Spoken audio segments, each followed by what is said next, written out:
disolver temporalmente el Congreso de la República, se declara en reorganización el sistema de justicia.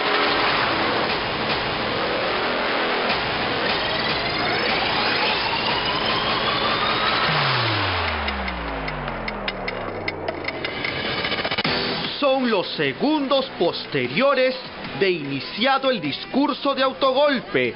Quien lo anunciaba era Pedro Castillo, en aquel momento presidente de la República. Estaba Betsy Chávez, estaba Aníbal Torres. En los siguientes minutos, los detalles de un golpe de Estado que duró 88 minutos, las razones que empujaron al investigado Pedro Castillo a un suicidio político, horas antes que el Congreso someta a votación su vacancia de la presidencia. Han votado a favor 101 congresistas. 7:30 de la mañana de aquel miércoles 7 de diciembre, a Palacio de Gobierno llega el recientemente nombrado ministro de Defensa, Gustavo Bobbio Rosas, junto al comandante general del Ejército, general Walter Córdoba Alemán. Ambos se reúnen a puerta cerrada en el despacho presidencial, junto al entonces presidente Pedro Castillo. Para esa hora, la amenaza de un posible cierre del Congreso iba tomando forma y se necesitaba asegurar el respaldo de las Fuerzas Armadas. Él me pide ir a hablar con el presidente, yo lo llamo al presidente y vamos los dos, él presenta su renuncia. Quien habla es el efímero último ministro de Defensa de Pedro Castillo. Nos referimos a Gustavo Bobbio, quien confirma que llegó junto al comandante general del Ejército. Dice que fueron para que el general Córdoba presente su renuncia al cargo. Lo que no cuenta el exministro es que en efecto su solicitud se dio aquella mañana, pero fue luego cuando Pedro Castillo le informara que la disolución del Congreso era la decisión que se había tomado. Es decir, le comunica del golpe de Estado que estaba a punto de perpetrarse. El presidente acepta y de paso le dice si quiere algún otro puesto, él dice que no, Es el propio exministro Gustavo Bobbio quien acepta algo que diversas fuentes han confirmado. Aquel 7 de diciembre, cerca a las 8 de la mañana y en una reunión privada, el entonces presidente Castillo le ofrece al comandante general del Ejército un puesto en su anunciado gobierno de sección. El presidente acepta y de paso le dice si quiere algún otro puesto, él dice que no.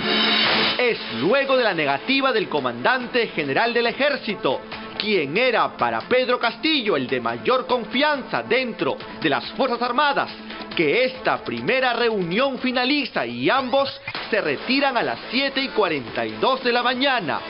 Es luego de esta reunión que aparece el papel protagónico de Aníbal Torres y Betsy Chávez. Fuentes consultadas han confirmado que para las 8 de la mañana ellos ya se encontraban al interior de Palacio de Gobierno. Para las 9:30 de la mañana, la decisión estaba tomada. Pedro Castillo disolvería el Congreso de la República y anunciaría un gobierno de excepción, reestructurando el Ministerio Público y el Poder Judicial. Asumiría poderes absolutos como un dictador, gobernando con decretos leyes.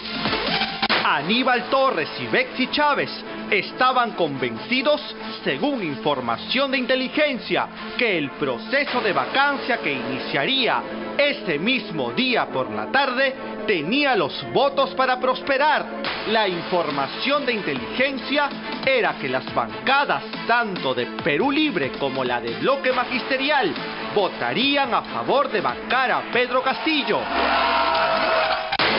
Es entonces que a las 10:46 de la mañana del miércoles 7 de diciembre, la entonces presidenta del Consejo de Ministros envía un mensaje al chat grupal de WhatsApp, donde estaban todos los ministros y decía lo siguiente: Señores ministros, apersonarse inmediatamente a PCM. Era solo cuestión de tiempo para que se emita el mensaje a la nación y ellos lo sabían. El primero en llegar fue Gustavo Bobbio, entonces ministro de Defensa. El motivo, firmar 2 resoluciones. La primera, que era el cese del comandante general del ejército Walter Córdoba Alemán. La segunda, la resolución que asignaba el reemplazo de este general.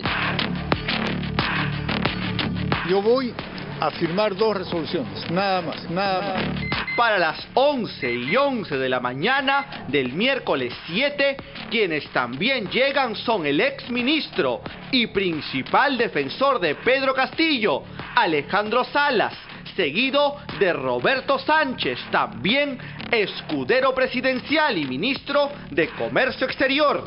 Y aquí un detalle que poco se ha conocido, y es la presencia del general Iván Licetti Salazar, director de Seguridad del Estado.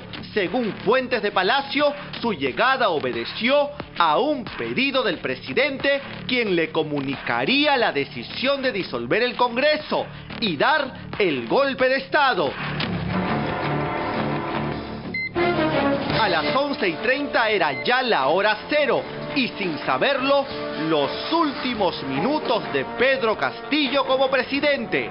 Es a esa hora que Bexy Chávez ordena que un equipo de TV Perú, reportera y camarógrafo que cubrían información afuera de Palacio de Gobierno, ingresen para transmitir en vivo y en directo el mensaje a la nación que daría Pedro Castillo. 11:45 de la mañana empezó el mensaje y Pedro Castillo, en un ambiente de su despacho en Palacio de Gobierno, se encontraba junto a Bexy Chávez y Aníbal Torres. Ellos eran testigos y algunos afirman cómplices de lo que se estaba cometiendo, un golpe de Estado, el golpe más efímero de nuestra historia republicana. Disolver temporalmente el Congreso de la República, se declara en reorganización el sistema de justicia. El golpe había sido anunciado. Pedro Castillo, junto a Bexy Chávez y Aníbal Torres, ordenaron que en ese momento las puertas de la oficina no sean abiertas. Es entonces que los minutos posteriores significarían la caída del régimen. Y son estos segundos, según lo ha narrado el comandante general de la policía, Raúl Alfaro Alvarado, que Pedro Castillo lo llamó y le ordenó cerrar el Congreso. Y escuche bien, ordenó detener a la fiscal de la Nación, Patricia Benavides, según su propia declaración ante el Ministerio Público. Y aquí un nombre no mencionado hasta hoy como parte de los ministros que acompañaron a Castillo Terrones en su golpe de Estado. Nos referimos a Willy Huerta, el ministro del Interior que hizo la llamada posterior al golpe de Estado. Es entonces que la hora cero llegó para Pedro Castillo. A la 1:52 de la tarde decide abandonar Palacio de Gobierno. Según fuentes consultadas, Aníbal Torres para esa hora coordinaba su asilo en la embajada mexicana. Se le observa a él, teléfono en mano, esperando la salida de Castillo Terrones. En ese momento de la tarde, Pedro Castillo ya había sido comunicado que las Fuerzas Armadas y la policía no apoyarían su golpe de Estado. Minutos después, abandona Palacio de Gobierno y se dirige camino a la Embajada de México. A esa hora el Congreso votaba su vacancia y en simultáneo se ordenaba su captura.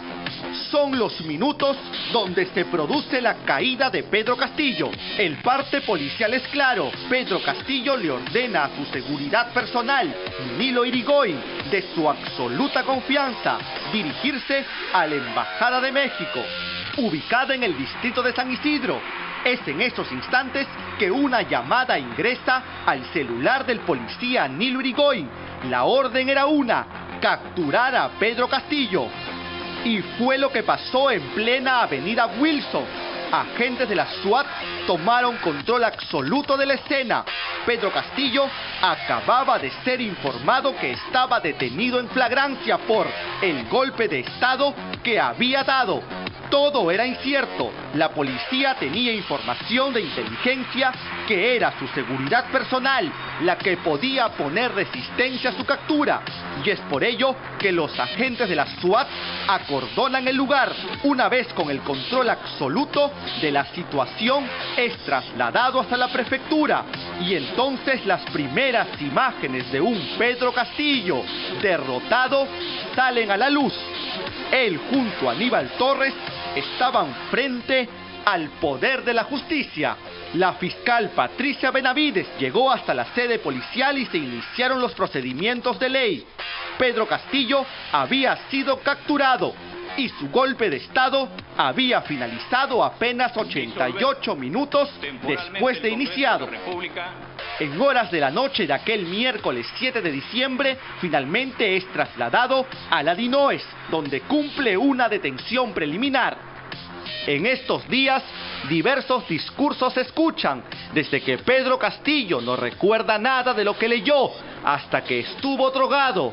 Lo único cierto es que quienes lo vieron los minutos posteriores al golpe coinciden en que Pedro Castillo estaba en pleno uso de razón de sus facultades. Disolver temporalmente el Congreso de la República, se declara en reorganización el sistema de justicia.